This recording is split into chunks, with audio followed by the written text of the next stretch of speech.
The railroad has impacted the United States of America in numerous ways.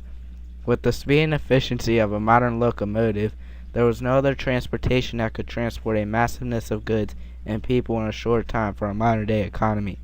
In fact, the United States Railroad today transports nearly 2/5 of inner-city goods and over 3/5 of coal that powers our nation. Running steel wheels on steel rail with very little friction.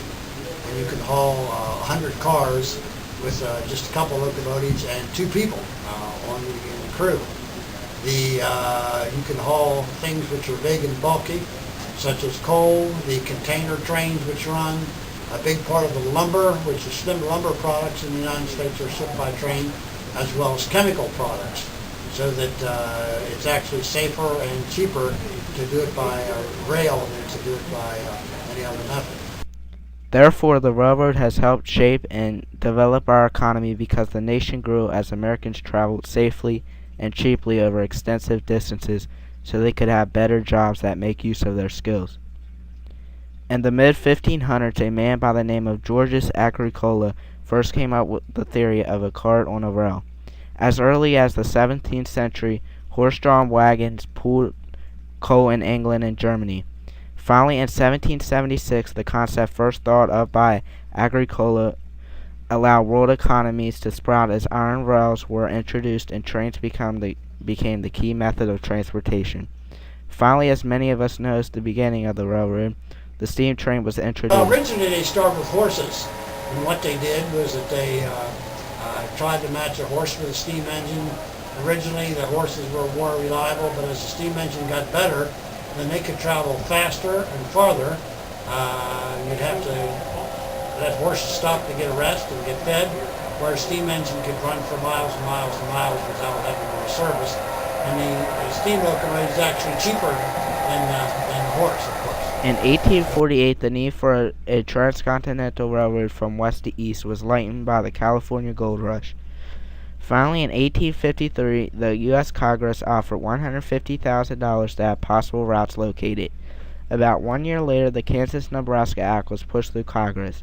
It explained that 2 new territories would be created, Kansas and Nebraska. These lands were to be made of Indian land that was west of the bend in the Missouri River. This article would later be imported to where the railroad was placed. 4 routes were submitted to the government by the U.S. Army Topographical Corps, but of the 4 routes, 2 were favored. With the outbreak of the Civil War, it was quickly decided that the northern route would be the first transcontinental railroad. The Pacific Railroad Act of 1862 was quickly passed through Congress and signed by President Abraham Lincoln, which was urged on by the military. The act explained that the Central Pacific was to build east from San Francisco, California, and the Union Pacific was to build west from Omaha, Nebraska, and they were to join at the California-Nevada border. Each of the companies was to receive $16,000 to $48,000 per mile, depending on the terrain. The funds that were given were to be paid back 30 years later. After the completion of the railroad, the Union Pacific dominated.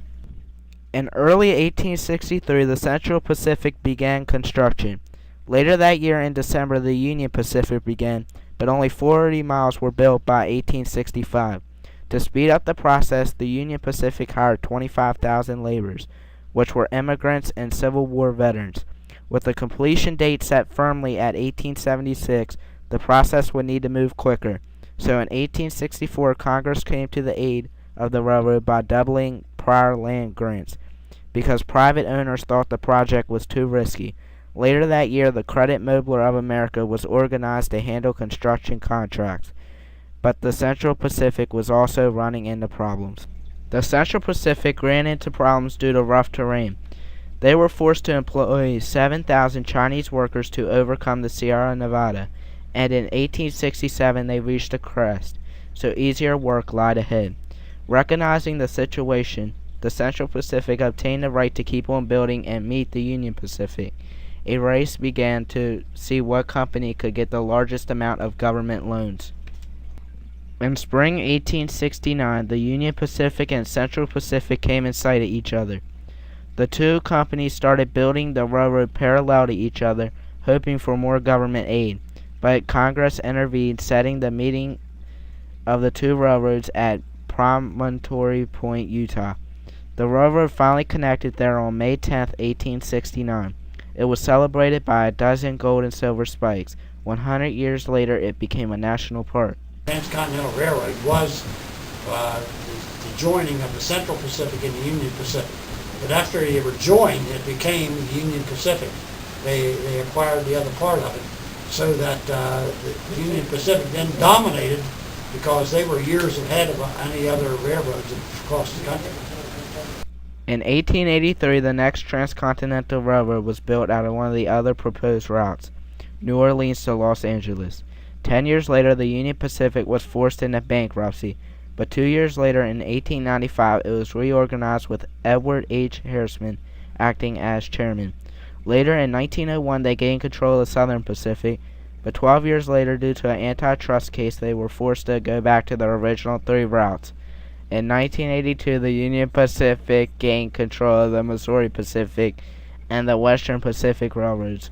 Finally, in 1996, the Union Pacific paid $4 billion to reunite with the Southern Pacific. This combination created the largest railroad in the United States, with 36,000 miles of track in 23 states, Mexico, and Canada. The railroad impacted the United States by literally speeding up the pace of life.